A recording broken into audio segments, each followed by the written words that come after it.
I was about to sign away everything I owned to my mother-in-law until a bank teller noticed my trembling hands and read the desperate note I'd hidden in my paperwork. My name is Rachel Thompson. I'm 32 years old, and this is the story of how a complete stranger saved me from losing everything, including my freedom. It started 6 months earlier, on a rainy October morning in Portland, Oregon. My husband David had been killed in a car accident 3 weeks before, and I was still drowning in grief. The rain hammered against my bedroom window as I lay curled up under the covers, unable to face another day. My phone buzzed constantly with messages I couldn't bring myself to read. The smell of coffee wafted up from downstairs, which was strange because I hadn't made any. Then I heard her voice, sharp and commanding, calling up from my kitchen. Margaret. My mother-in-law had let herself in again, using the spare key David had given her years ago. She'd been doing this every day since the funeral, showing up unannounced, rearranging my life like I was incapable of handling it myself. I dragged myself out of bed, my legs heavy with exhaustion and medication. The antidepressants my doctor had prescribed made everything feel like I was moving through water. When I reached the kitchen, Margaret was already sitting at my table, a stack of papers spread out before her, her reading glasses perched on her nose. She looked up at me with that expression she always wore, the one that suggested disappointment mixed with obligation. Her silver hair was pulled back in a tight bun, and she wore one of her usual pantsuits, navy blue this time, perfectly pressed despite the weather outside. The kitchen smelled like her expensive perfume mixed with the coffee she'd brewed, too strong, the way she liked it, not the way I made it. She started talking immediately, not even asking how I'd slept or if I'd eaten. She told me she'd been going through David's finances, that there were problems, serious problems I needed to understand. Her voice had that tone she used when explaining things to children or people she considered beneath her intelligence. I sat down across from her, my hands wrapped around the mug of coffee she pushed toward me, barely listening at first. The grief was still too fresh, too overwhelming. Everything felt distant and unreal, like I was watching my life happen to someone else. Margaret pulled out spreadsheets, bank statements, credit card bills. She pointed at numbers that didn't make sense to me, talking about debts and mortgages and insurance policies. She said David had been irresponsible, that he'd left me in a terrible position, that I needed help managing everything before it all fell apart. If you're following this story and want to hear more real-life experiences like this one, please take a moment to click that subscribe button below. We're working toward our goal of 1,000 subscribers, and your support means everything to this growing community. Over the next few weeks, Margaret became a constant presence in my life. She'd arrive early in the morning and stay until evening, taking over my phone calls, sorting through my mail, making decisions about things I couldn't focus on. At first, I was grateful. I could barely function. Getting out of bed was an achievement. Eating felt like a chore I had to force myself to complete. The grief counselor I'd seen twice told me this was normal, that I needed to be patient with myself, but Margaret had other ideas. She said I needed structure, discipline, purpose. She started making lists of things I needed to do, appointments I needed to keep, papers I needed to sign. There were always papers to sign. Insurance forms, bank documents, property transfers. She'd place them in front of me with a pen, her finger tapping the signature line, explaining in that patronizing voice that this was all necessary, all for my own good. My friend Jessica started calling more often, worried about me. We'd been close since college, and she lived just 20 minutes away in Beaverton. She'd come by sometimes, but Margaret always seemed to be there, hovering, making Jessica uncomfortable with pointed comments and cold stares. One afternoon in early November, Jessica managed to catch me alone when Margaret had stepped out to her car. We sat in my living room, the gray Portland light filtering through the curtains, and Jessica grabbed my hands, looking me straight in the eyes. She told me she was concerned about how much control Margaret had taken over my life. She said it wasn't healthy, that grief was one thing but losing myself completely was another. Her words stung because part of me knew she was right, but another part of me was too tired to fight, too broken to care. That night, after Margaret finally left, I sat alone in the house David and I had bought together 3 years earlier. Everything reminded me of him. The couch we'd picked out together at that furniture store downtown. The photos on the walls from our honeymoon in Hawaii. The coffee maker he'd insisted on buying because he was particular about his morning brew. I started looking through some of the papers Margaret had been organizing, trying to understand what was happening with my finances. That's when I noticed something strange. Several of the documents had my signature on them, but I didn't remember signing them.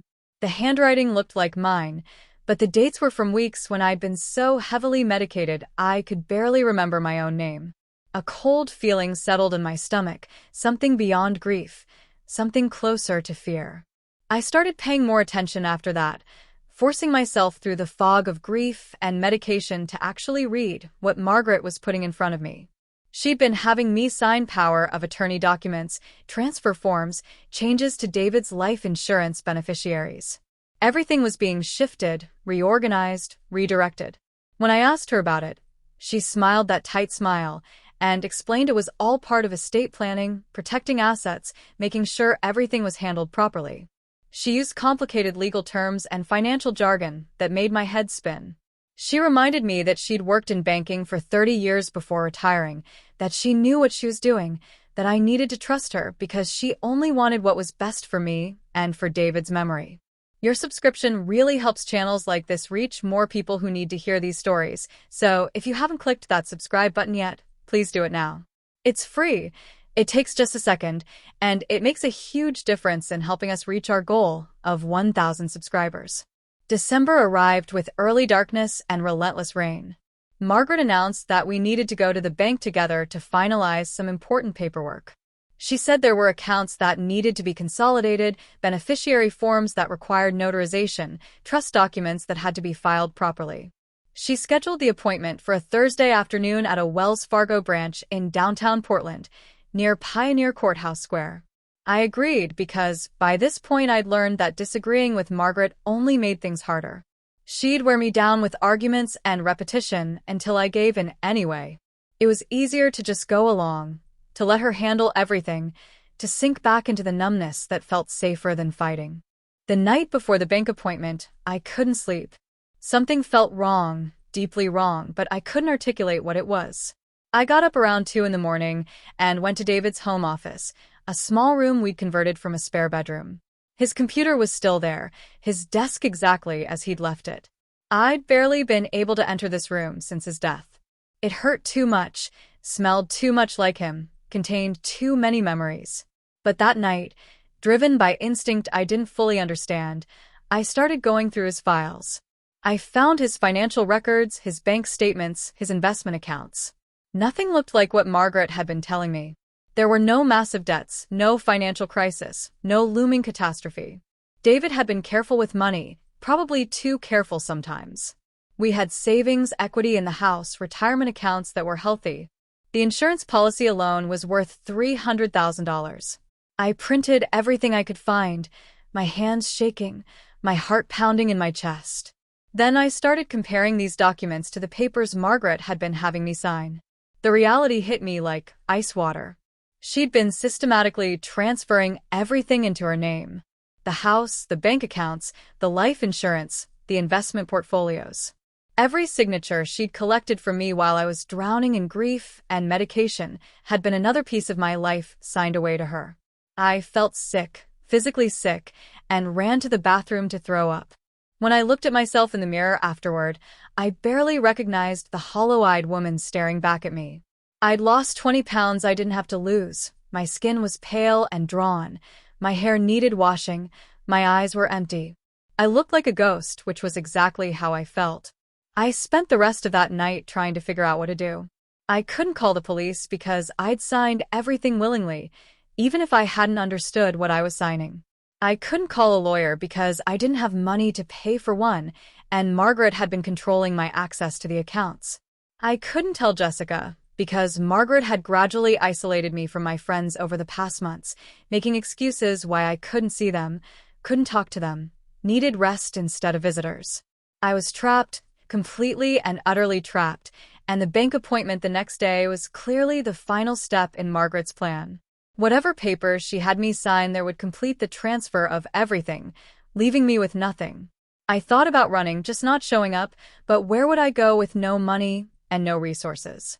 I thought about confronting Margaret, but I knew she'd have answers for everything, explanations that would make me doubt my own perceptions. She was good at that, at making you question yourself, at presenting everything as reasonable and necessary, and for your own benefit. That's when I had the idea about the note. It was desperate, maybe foolish, but it was all I could think of. I found a small piece of paper and wrote in tiny letters, "Help me. I'm being coerced to sign documents transferring my assets to my mother-in-law against my will. Please read the papers carefully." I folded it as small as possible and tucked it into the stack of documents Margaret had prepared for the bank appointment, hiding it between pages where she wouldn't notice, but where maybe, just maybe, someone at the bank might find it. If this story is keeping you engaged, I'd really appreciate if you take a moment to subscribe to the channel. We're building a community of people who appreciate real stories about real struggles, and we're so close to hitting 1,000 subscribers. Your click makes a difference. The next morning, Margaret arrived exactly on time, as always. She was wearing a charcoal gray suit, her makeup perfect, her demeanor businesslike and efficient.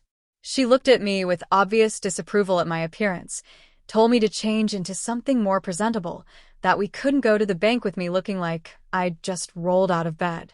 I changed into a simple black dress, the one I'd worn to David's funeral, because it was the only clean thing in my closet that seemed appropriate. Margaret drove us downtown in her pristine Mercedes, making small talk about the weather and holiday plans as if this were a normal outing. The city was gray and wet, typical December in Portland, with Christmas decorations in store windows providing the only color against the overcast sky. The bank was busy when we arrived, filled with people on their lunch breaks handling their banking business. The fluorescent lights were too bright, the air conditioning too cold. Everything felt surreal and disconnected. Margaret checked us in at the reception desk, speaking with the authority of someone who expected immediate service.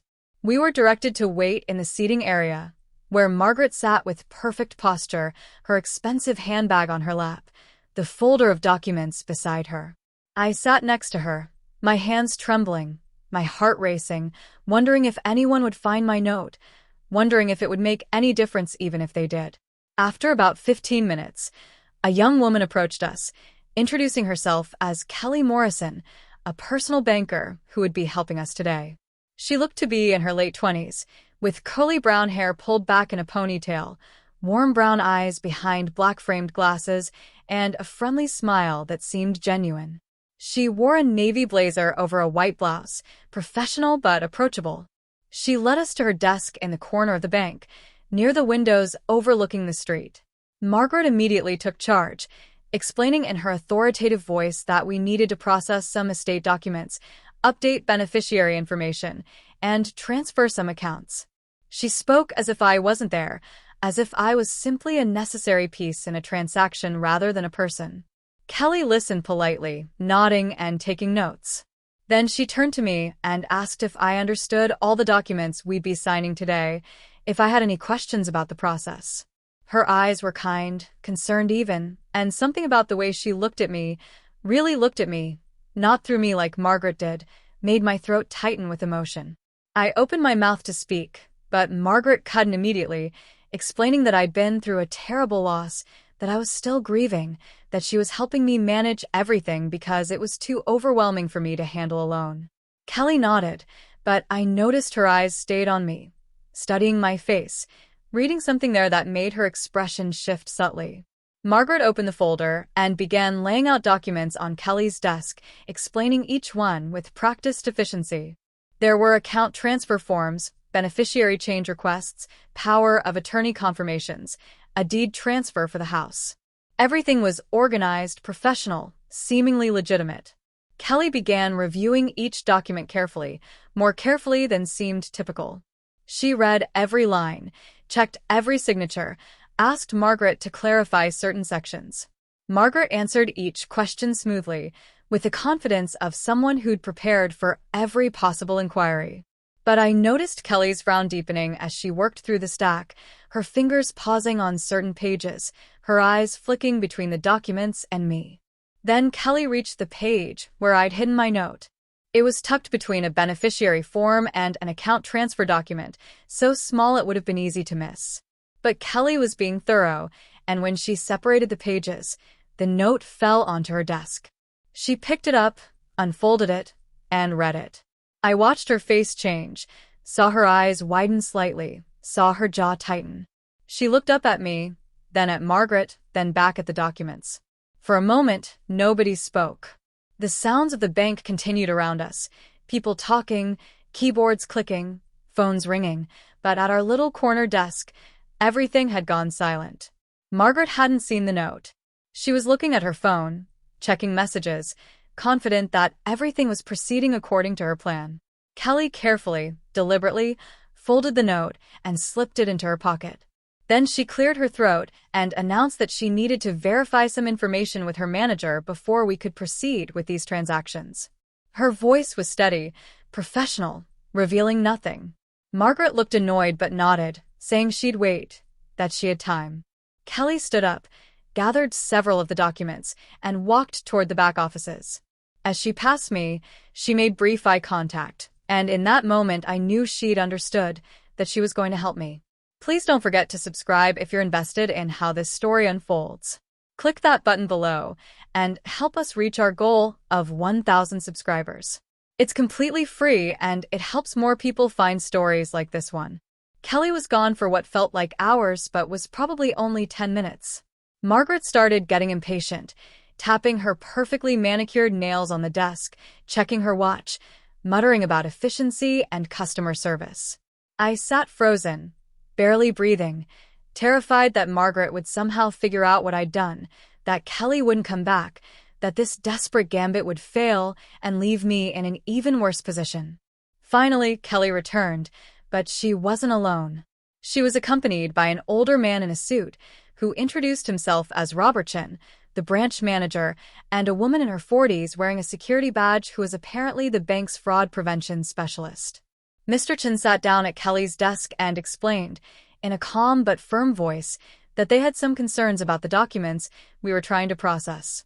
He said that bank policy required them to ensure that all parties fully understood and consented to any major financial transactions, especially in cases involving vulnerable individuals who had recently experienced trauma or loss. Margaret's face went rigid. She began arguing immediately, using that imperious tone that usually made people back down. She explained who she was, her banking experience, her relationship to me, the legitimacy of everything she was trying to do. But Mr. Chin didn't back down. He said they would need to speak with me privately to verify my understanding and consent. Margaret protested loudly, saying it was insulting, that she was only trying to help me, that she was protecting her dead son's assets, that this was outrageous treatment. But Mr. Chin remained professional and firm. He asked Margaret to please wait in the lobby while they spoke with me. The fraud prevention specialist, whose name was Linda, gently but firmly escorted Margaret away from the desk despite her continued protests. I could hear her voice rising as she was led to the waiting area, demanding to speak to higher management, threatening legal action, invoking her years of banking experience as if it gave her special privileges. Once Margaret was out of earshot, Kelly, Mr. Chin, and Linda turned their full attention to me. Kelly pulled out my note and showed it to her colleagues, then asked me directly if what I'd written was true. My voice broke as I tried to explain, tears streaming down my face for the first time in weeks, all the grief and fear and desperation pouring out. I told them everything about David's death, about my grief, about the medication, about how Margaret had slowly taken over every aspect of my life, about the papers I'd signed without understanding, about discovering the truth the night before. Linda took careful notes while Mr. Chin listened intently, asking clarifying questions, his expression growing more serious with each detail I shared. Kelly asked if I had copies of any documents that would prove what I was saying. I pulled out the bank statements and financial records I'd printed from David's computer, the ones that showed the truth about my actual financial situation versus what Margaret had been telling me. Linda examined them carefully, comparing them to the transfer documents Margaret had brought to the bank. The evidence was clear. This wasn't estate planning or asset protection. This was systematic financial exploitation of a grieving widow. Mr. Chin made a phone call, speaking quietly, then told me they were going to take several steps to help me.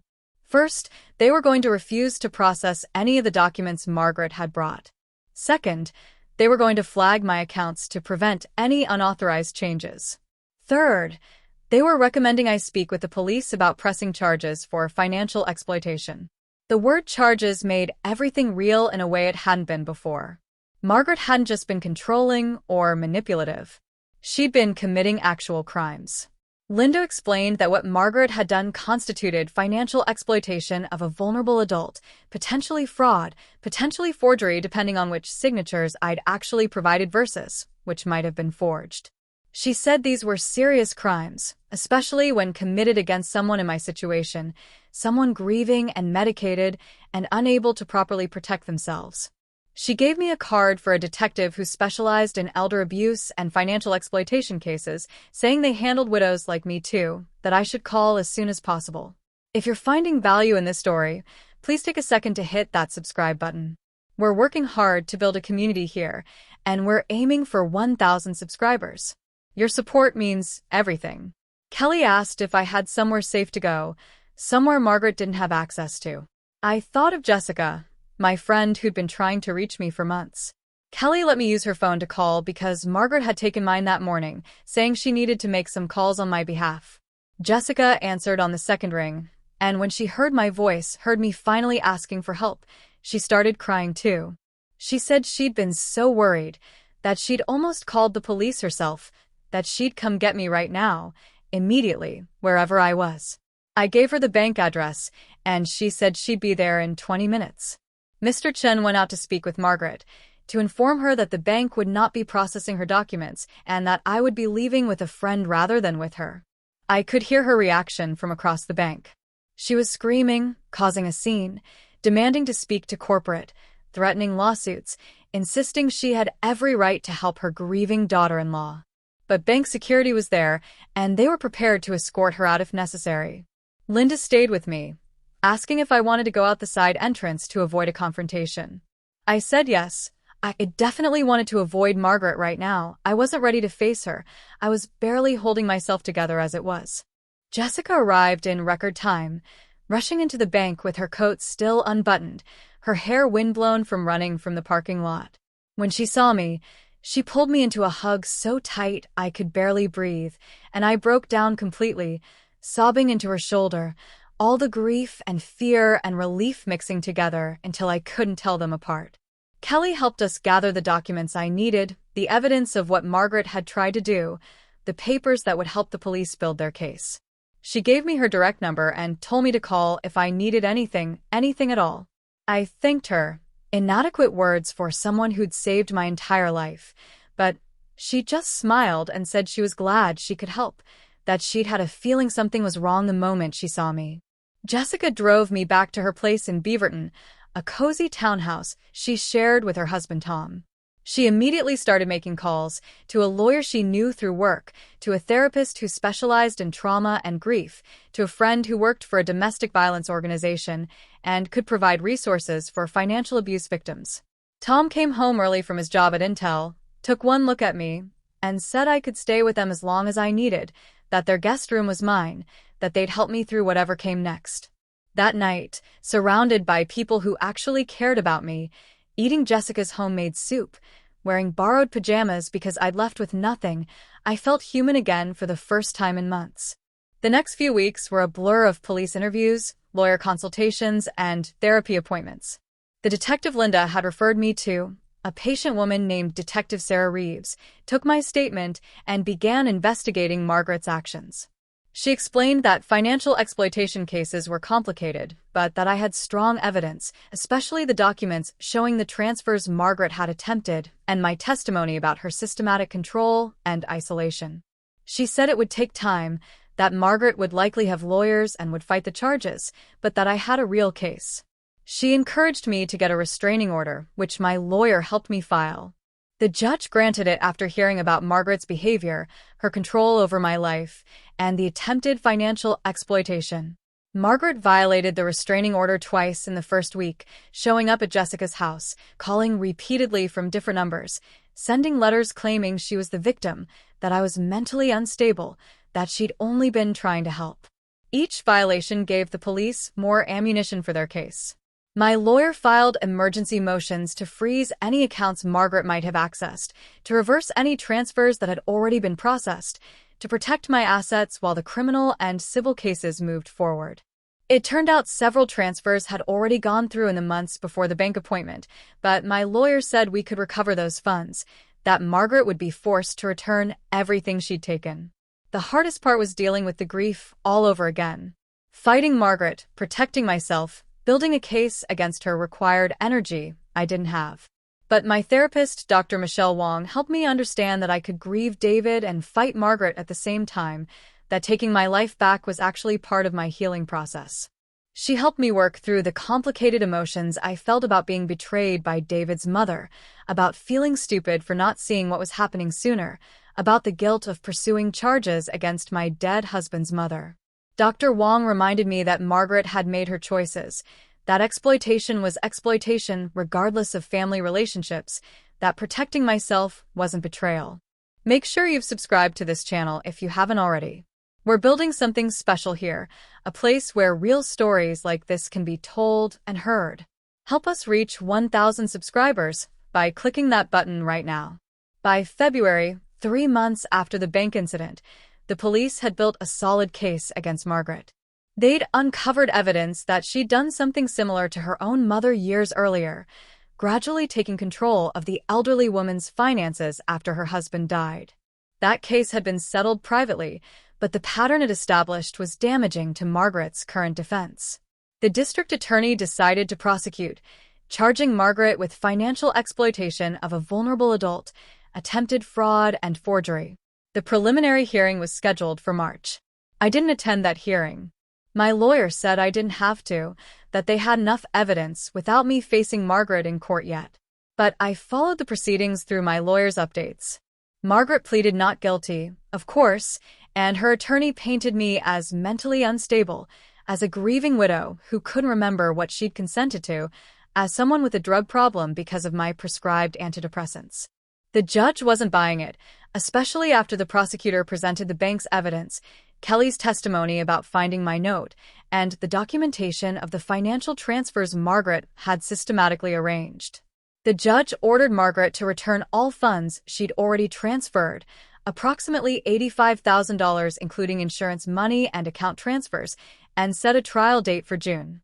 Meanwhile, I was slowly rebuilding my life. I moved back into my house, the one David and I had bought together, after having all the locks changed. Jessica helped me redecorate, make it feel like my space rather than a shrine to grief or a crime scene of Margaret's manipulation. I went back to work part-time at the marketing firm where I'd taken leave after David's death. My boss was understanding, letting me ease back in gradually.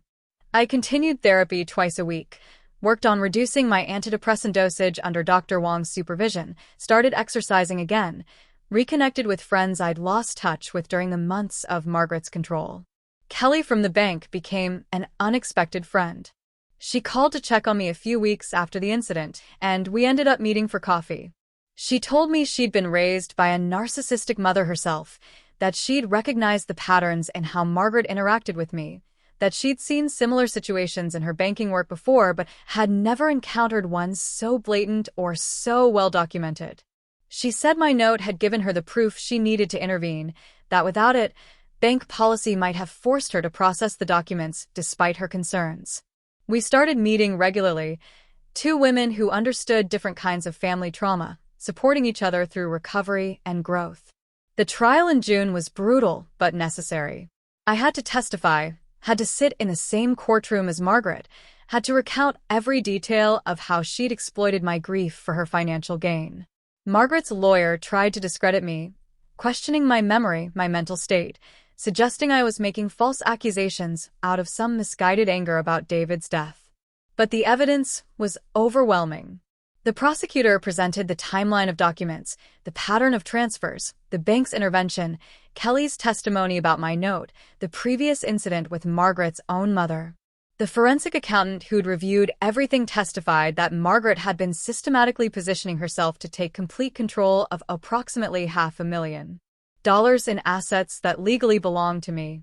The The jury deliberated for less than 4 hours. They found Margaret guilty on all counts. At sentencing, the judge was harsh, noting that Margaret had abused a position of trust, exploited someone at their most vulnerable, and shown no remorse for her actions. She was sentenced to 4 years in prison, with a requirement to pay full restitution of all funds she'd taken plus damages. She was also ordered to have no contact with me for 10 years after her release. I cried during the sentencing, not out of sympathy for Margaret but out of relief, vindication, and release of all the fear and anger I'd been carrying for months. After the trial, I gave a victim impact statement to the local news station that had been covering the case. I wanted other people to know that financial exploitation happens, that grieving people are vulnerable, that family members can be predators, that it's possible to fight back and survive.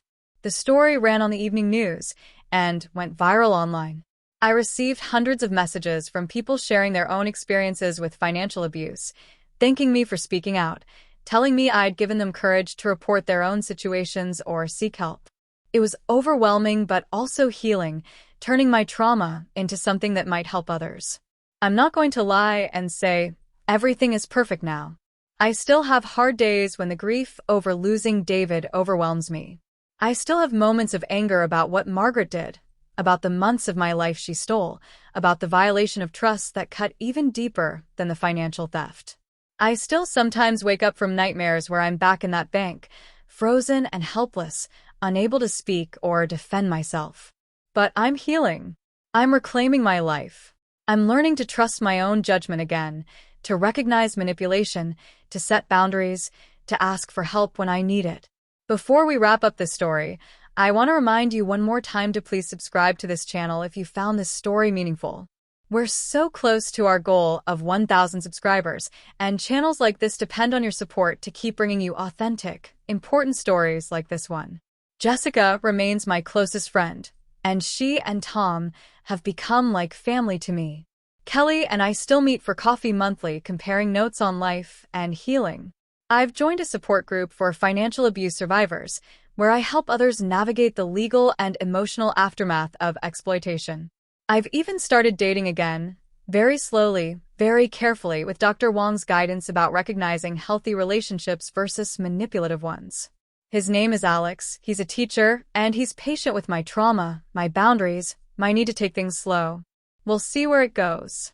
The money Margaret stole has been returned, and I've used some of it to start a small nonprofit that provides legal assistance to financial abuse victims who can't afford lawyers. I named it after David, a way to honor his memory by helping others, by turning Margaret's attempted theft into something positive and protective. We've already helped 12 people in our first 6 months, connecting them with lawyers, providing emergency funds, offering support through the legal process. It's become my purpose, my way of making meaning from pain. Looking back now, almost a year since that day at the bank, I can see how close I came to losing everything. If I hadn't printed those documents from David's computer, if I hadn't written that note, if Kelly hadn't been the banker who helped us that day, if she hadn't been observant and compassionate enough to recognize something was wrong, my entire life would have been stolen. I would have ended up with nothing, possibly even homeless, once Margaret had transferred everything and I couldn't afford the house or bills. I might not have survived that. The grief was already nearly killing me. Adding complete financial devastation on top of it might have pushed me over the edge. But that's not what happened. What happened was I found the strength, even in my darkest moment, to ask for help in the only way I could figure out how. What happened was a stranger chose to care, chose to look beyond the surface, chose to intervene even though it would have been easier to just process the paperwork. What happened was people came together, the bank manager, the fraud specialist, my friend, the police, the lawyers, the jury, all these people who didn't have to care but chose to anyway. What happened was justice, recovery, and the beginning of a new life I'm still building day by day. I'll never forget Kelly reading that note, that moment when everything hung in the balance, when my entire future depended on whether the stranger would believe me and help me. I'll never forget Margaret's face when she realized her plan had failed, the shock and rage and indignation that she'd been caught. I'll never forget Jessica's hug in that bank, the first moment I'd felt safe in months. I'll never forget the jury foreman reading the guilty verdict, validation that I wasn't crazy, that what Margaret had done was real and wrong and criminal. David would have been horrified by what his mother tried to do to me. He loved her, sure, but he also knew her flaws, her controlling nature, her belief that she always knew best. I think he would have been proud of how I fought back, how I survived, how I'm helping others now. Sometimes I talk to him, not because I believe he can hear me, but because it helps me process, helps me remember who I was before the grief nearly destroyed me. I tell him about the nonprofit, about Alex, about the small victories and the hard days. I tell him I'm going to be okay, that his mother didn't win, that I'm building a life he would recognize and approve of. If there's anything I want people to take away from my story, it's this: pay attention to the vulnerable people in your life. If someone seems too helpful, too controlling, too eager to take over decision-making for someone who's grieving or sick or struggling, look closer. Ask questions. Make sure the person being helped actually wants that help, actually understands what's happening, actually consents to the decisions being made. Financial exploitation thrives in silence and isolation. It depends on victims being too confused, too medicated, too grief-stricken, too embarrassed to speak up. And if you're the one being exploited, if someone has taken control of your life and you don't know how to fight back, find a way to ask for help. Write a note. Send a text. Tell someone, anyone, even if it's just a hint that something's wrong. There are people who will care, people who will intervene, people who will help you reclaim your life. You don't have to be perfect or eloquent or have all the evidence ready. You just have to ask. Someone will hear you. Someone will believe you. Someone will help. Kelly heard me. Jessica helped me. You can find your Kelly, your Jessica, your team of people who will stand with you and fight for you when you're too weak to fight for yourself. Thank you for listening to my story, for witnessing my survival, for caring about what happened to me. If you haven't subscribed yet, please do it now. Help us reach 1,000 subscribers and continue sharing stories that matter, stories that might help someone recognize their own situation, stories that remind us all to pay attention and care about the people around us. Dollars and assets that legally belong to me. The jury deliberated for less than 4 hours. They found Margaret guilty on all counts. At sentencing, the judge was harsh, noting that Margaret had abused a position of trust, exploited someone at their most vulnerable, and shown no remorse for her actions. She was sentenced to 4 years in prison, with a requirement to pay full restitution of all funds she'd taken plus damages. She was also ordered to have no contact with me for 10 years after her release. I cried during the sentencing, not out of sympathy for Margaret, but out of relief, vindication, and release of all the fear and anger I'd been carrying for months. After the trial, I gave a victim impact statement to the local news station that had been covering the case. I wanted other people to know that financial exploitation happens, that grieving people are vulnerable, that family members can be predators, that it's possible to fight back and survive. The story ran on the evening news and went viral online. I received hundreds of messages from people sharing their own experiences with financial abuse, thanking me for speaking out, telling me I'd given them courage to report their own situations or seek help. It was overwhelming but also healing, turning my trauma into something that might help others. I'm not going to lie and say everything is perfect now. I still have hard days when the grief over losing David overwhelms me. I still have moments of anger about what Margaret did, about the months of my life she stole, about the violation of trust that cut even deeper than the financial theft. I still sometimes wake up from nightmares where I'm back in that bank, frozen and helpless, unable to speak or defend myself. But I'm healing. I'm reclaiming my life. I'm learning to trust my own judgment again, to recognize manipulation, to set boundaries, to ask for help when I need it. Before we wrap up this story, I want to remind you one more time to please subscribe to this channel if you found this story meaningful. We're so close to our goal of 1,000 subscribers, and channels like this depend on your support to keep bringing you authentic, important stories like this one. Jessica remains my closest friend, and she and Tom have become like family to me. Kelly and I still meet for coffee monthly, comparing notes on life and healing. I've joined a support group for financial abuse survivors, where I help others navigate the legal and emotional aftermath of exploitation. I've even started dating again, very slowly, very carefully, with Dr. Wong's guidance about recognizing healthy relationships versus manipulative ones. His name is Alex, he's a teacher, and he's patient with my trauma, my boundaries, my need to take things slow. We'll see where it goes. The money Margaret stole has been returned, and I've used some of it to start a small nonprofit that provides legal assistance to financial abuse victims who can't afford lawyers. I named it after David, a way to honor his memory by helping others, by turning Margaret's attempted theft into something positive and protective. We've already helped 12 people in our first 6 months, connecting them with lawyers, providing emergency funds, offering support through the legal process. It's become my purpose, my way of making meaning from pain. Looking back now, almost a year since that day at the bank, I can see how close I came to losing everything. If I hadn't printed those documents from David's computer, if I hadn't written that note, if Kelly hadn't been the banker who helped us that day, if she hadn't been observant and compassionate enough to recognize something was wrong, my entire life would have been stolen. I would have ended up with nothing, possibly even homeless, once Margaret had transferred everything and I couldn't afford the house or bills. I might not have survived that. The grief was already nearly killing me. Adding complete financial devastation on top of it might have pushed me over the edge. But that's not what happened. What happened was I found the strength, even in my darkest moment, to ask for help in the only way I could figure out how. What happened was a stranger chose to care, chose to look beyond the surface, chose to intervene even though it would have been easier to just process the paperwork. What happened was people came together, the bank manager, the fraud specialist, my friend, the police, the lawyers, the jury, all these people who didn't have to care, but chose to anyway. What happened was justice, recovery, and the beginning of a new life I'm still building day by day. I'll never forget Kelly reading that note, that moment when everything hung in the balance, when my entire future depended on whether this stranger would believe me and help me. I'll never forget Margaret's face when she realized her plan had failed, the shock and rage and indignation that she'd been caught. I'll never forget Jessica's hug in that bank, the first moment I'd felt safe in months. I'll never forget the jury foreman reading the guilty verdict, validation that I wasn't crazy, that what Margaret had done was real and wrong and criminal. David would have been horrified by what his mother tried to do to me.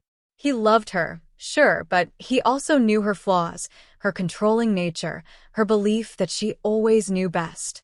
I think he would have been proud of how I fought back, how I survived, how I'm helping others now. Sometimes I talk to him, not because I believe he can hear me, but because it helps me process, helps me remember who I was before the grief nearly destroyed me. I tell him about the nonprofit, about Alex, about the small victories and the hard days. I tell him I'm going to be okay, that his mother didn't win, that I'm building a life he would recognize and approve of. If there's anything I want people to take away from my story, it's this: pay attention to the vulnerable people in your life. If someone seems too helpful, too controlling, too eager to take over decision-making for someone who's grieving or sick or struggling, look closer. Ask questions. Make sure the person being helped actually wants that help, actually understands what's happening, actually consents to the decisions being made. Financial exploitation thrives in silence and isolation. It depends on victims being too confused, too medicated, too grief-stricken, too embarrassed to speak up. And if you're the one being exploited, if someone has taken control of your life and you don't know how to fight back, find a way to ask for help. Write a note. Send a text. Tell someone, anyone, even if it's just a hint that something's wrong. There are people who will care, people who will intervene, people who will help you reclaim your life. You don't have to be perfect or eloquent or have all the evidence ready. You just have to ask. Someone will hear you. Someone will believe you. Someone will help. Kelly heard me. Jessica helped me. You can find your Kelly, your Jessica, your team of people who will stand with you and fight for you when you're too weak to fight for yourself. Thank you for listening to my story, for witnessing my survival, for caring about what happened to me. If you haven't subscribed yet, please do it now. Help us reach 1,000 subscribers and continue sharing stories that matter, stories that might help someone recognize their own situation, stories that remind us all to pay attention and care about the people around us. Dr. Wong says I'm making remarkable progress, that most people take years to recover from the kind of compound trauma I experienced, the grief plus the exploitation plus the betrayal. She attributes my faster recovery to several factors: catching the exploitation before it was completely successful, having strong support from Jessica and others, my decision to fight back legally, the validation of the guilty verdict, and my choice to channel the experience into helping others. She says purpose is powerful medicine, that doing meaningful work related to your trauma can accelerate healing in ways nothing else can. I've reduced my antidepressant dosage to the lowest therapeutic level, and Dr. Wong thinks I might be able to stop taking it entirely within another 6 months if I continue progressing. The difference between me now and me a year ago is almost unbelievable. Last October, I could barely get out of bed, could barely remember to eat, could barely think through the fog of medication and grief. Now I run a nonprofit, I'm dating, I'm helping other people, I'm laughing again, I'm making plans for the future. I still have hard days, still cry about David, still feel angry about Margaret. But those feelings no longer define my entire existence. They're part of my story, but they're not the whole story anymore. The 1-year anniversary of David's death was last month, October 15th. I spent it with Jessica, Tom, Kelly, and Alex at the coast, at Cannon Beach, where David and I had gone on our first anniversary. We walked along the shore, watched the sunset behind Haystack Rock, ate fish and chips at a little restaurant David had loved. I cried, but I also smiled, remembering good times, funny moments, the love we'd shared.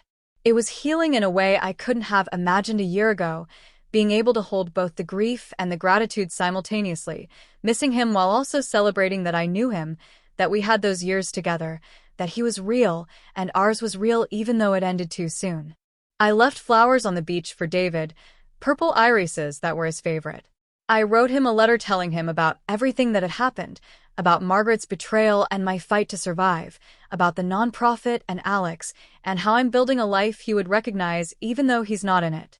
I told him I love him still, always will, but that I'm also moving forward because that's what he would want for me. I burned the letter on the beach as the sun set, watched the smoke carry my words up into the October sky, released him a little bit more. Jessica held my hand on one side, Alex on the other, and I felt held by love, past and present, grief and hope existing together. The legal battle with Margaret isn't entirely over. She's filed multiple appeals, trying to overturn her conviction, claiming ineffective counsel and judicial bias and any other excuse her lawyers can manufacture. So far, every appeal has been denied, but she keeps trying. My lawyer says this is typical of narcissistic offenders who cannot accept responsibility for their actions, who believe they're the real victims even when confronted with overwhelming evidence of their crimes. Margaret has apparently told other inmates and anyone who will listen that I'm lying, that she was only trying to help me, that I'm mentally ill, and manipulated everyone into believing false accusations. My lawyer advises me to ignore it all, to focus on my healing and my work, to let the legal system handle Margaret's delusions. I did receive one letter from Margaret, forwarded through my lawyer, since she's not allowed direct contact. It was 12 pages long, handwritten, rambling between self-justification and manipulation. She claimed she loved me like a daughter, that everything she did was to protect David's legacy, that I was too unstable to manage money properly, that she deserves gratitude, not imprisonment. She blamed my antidepressants, my grief, Jessica for turning me against her, Kelly for interfering in family matters, the prosecutor for pursuing charges, the judge for being biased, the jury for being stupid. Everyone was at fault except Margaret herself. The letter made me angry at first, then just sad. This is David's mother, someone who could have been a source of comfort and support during the worst time of my life, and instead she chose to be a predator. What kind of person does that? What kind of mother? I didn't respond to the letter. My lawyer advised against it, and Dr. Wong agreed. There's nothing to say to someone so committed to their own narrative, so unable to see reality. Margaret will die believing she was the victim here, that she was wronged by an ungrateful daughter-in-law and a system that didn't understand her good intentions. I can't change that. I can only protect myself, maintain my boundaries, and continue building my life away from her toxic influence.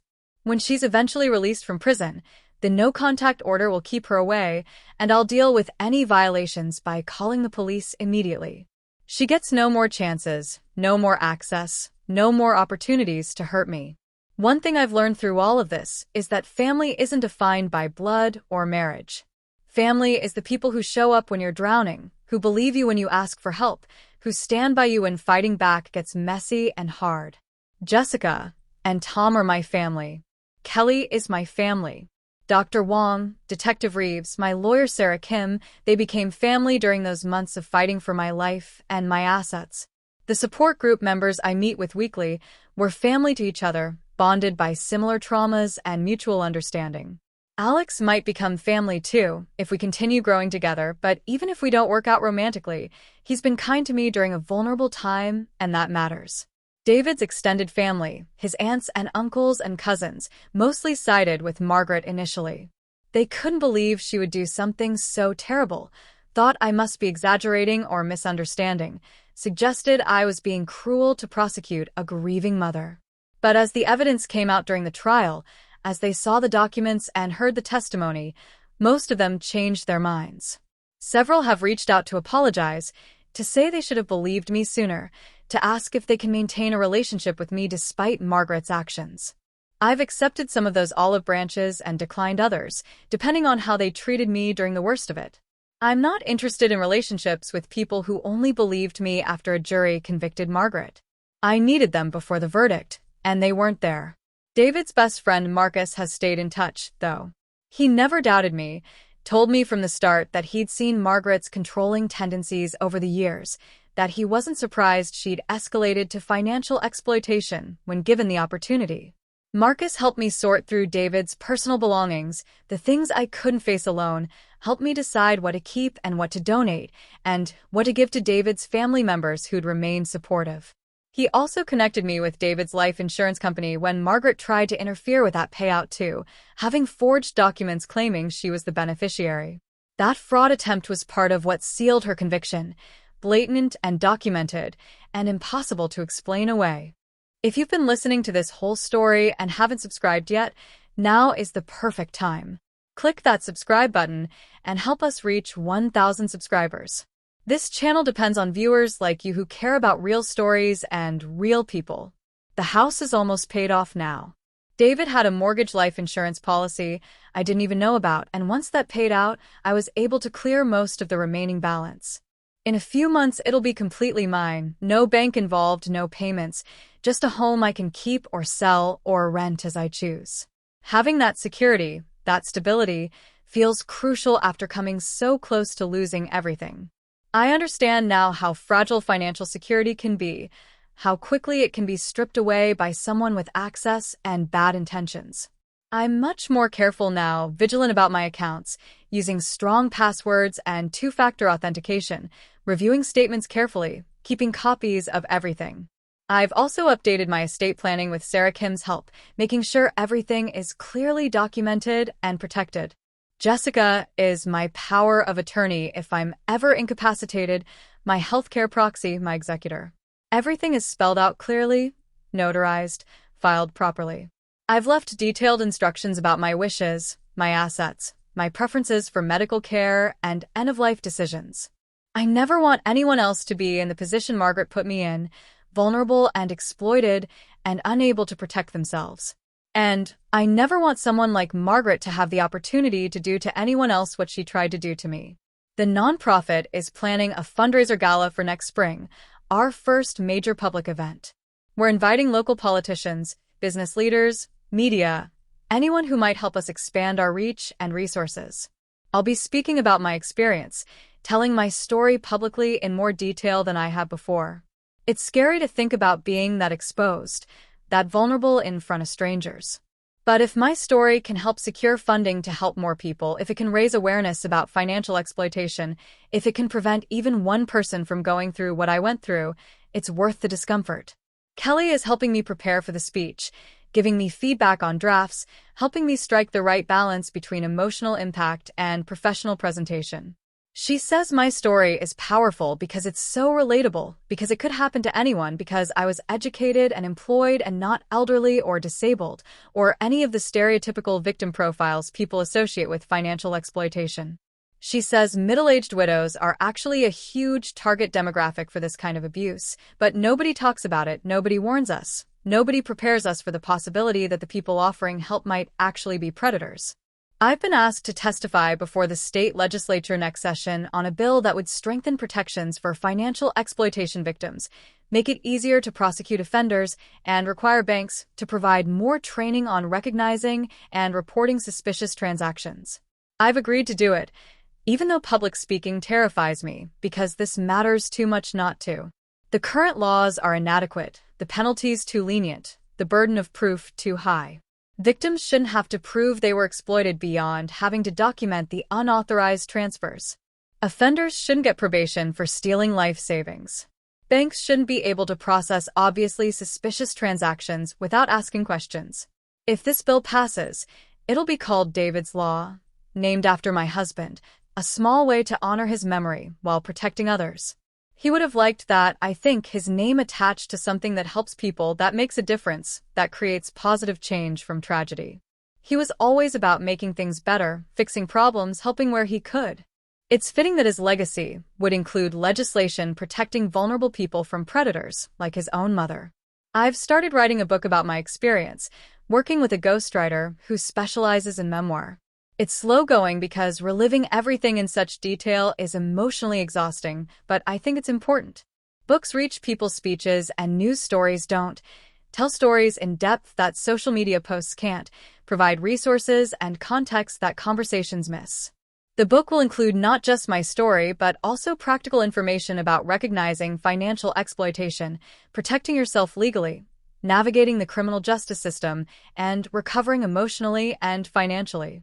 There will be a resource section with organizations that help, legal information about different states' laws, and stories from other survivors who've agreed to share their experiences. The working title is The Note: How a Bank Teller Saved My Life, and we're hoping to publish by next fall. Several agents have expressed interest based on the proposal, saying it fills a gap in the market, that there aren't enough books about financial exploitation from the victim's perspective, that my story has both emotional appeal and practical value. I'm trying not to get my hopes up too much, but it would be amazing if the book gets published, gets read, helps people. That's what this is all about now, taking my pain and using it productively, making sure Margaret's attempt to destroy me ultimately led to something good and protective and healing. Alex asked me yesterday if I ever regret writing that note, if I wish I'd just let Margaret have the money and avoided all the conflict and legal battles and public exposure. I told him absolutely not. That letting her get away with it would have destroyed me more thoroughly than fighting back did. The money mattered, sure, but more than that, my dignity mattered, my autonomy mattered, my right to make my own decisions and control my own life mattered. If I'd let Margaret take everything without fighting, I would have lost myself completely, become a shell of a person, a victim who never stood up, never said no, never demanded justice. Fighting back saved me in ways that had nothing to do with the financial outcome. That's what I try to tell the people we help through the nonprofit, that fighting back is worth it even when it's hard, even when it's scary, even when the odds seem impossible. You fight because you matter, because your life is yours, because predators shouldn't win just because they're family or because standing up is difficult. You fight because justice matters, because boundaries matter, because saying, no, you can't do this to me, is powerful and necessary and healing. Not everyone can fight, and that's okay too.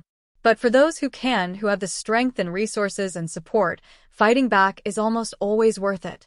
Before we close out the story, I want to ask one more time for your subscription. We're so close to 1,000 subscribers, and every single subscription helps this channel grow and reach more people who need to hear stories like mine. Please click that subscribe button right now if you haven't already. Looking back at that day in the bank, at Kelly unfolding my desperate little note, I can see so clearly how everything could have gone differently. If I'd been assigned to a different banker, someone less observant or less willing to get involved. If Mr. Chen had decided the situation was too complicated and just processed the documents anyway. If I'd been too scared to write the note at all, If I'd just given up and let Margaret have everything. If Jessica hadn't answered her phone. If the detective hadn't taken my case seriously. If the jury hadn't believed me. So many moments where everything could have fallen apart, where Margaret could have won, where I could have lost everything including my will to keep living. But that's not what happened. What happened was a series of people choosing to care, choosing to act, choosing to help someone who desperately needed it. What happened was justice, eventually imperfectly but real. What happened was survival and recovery and growth and purpose. What happened was I found out who I really am when everything else is stripped away, found strength I didn't know I had, found meaning in helping others avoid or survive similar trauma. I'm not grateful for what Margaret did. I'll never be grateful for the betrayal, the exploitation, the months of my life she stole, the violation of trust that still makes me cautious about accepting help from anyone. But I am grateful for what I discovered about myself while fighting back, about the people who stood with me, about the capacity for healing and growth even after devastating loss and betrayal. I'm grateful that I wrote that note, that Kelly read it, that I didn't give up even when everything felt hopeless.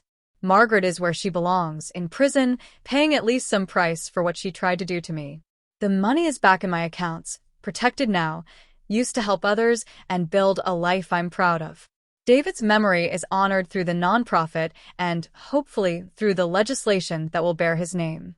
And I'm here, still standing, still fighting, still growing, still healing, still building something meaningful from the rubble of loss and betrayal. That's my story. That's how a bank teller saved my life, by reading a note I thought was my last desperate chance for help. That's how I went from victim to survivor to advocate. That's how I learned that asking for help, even in the smallest, quietest ways, can change everything. That's how I learned that there are good people in the world who will step up when someone needs them, even if that someone is a complete stranger having the worst year of their life. Thank you for listening, for caring, for subscribing if you did, for considering it if you haven't yet. Thank you for witnessing my story, for understanding that financial exploitation is real and devastating and happens to regular people in vulnerable moments.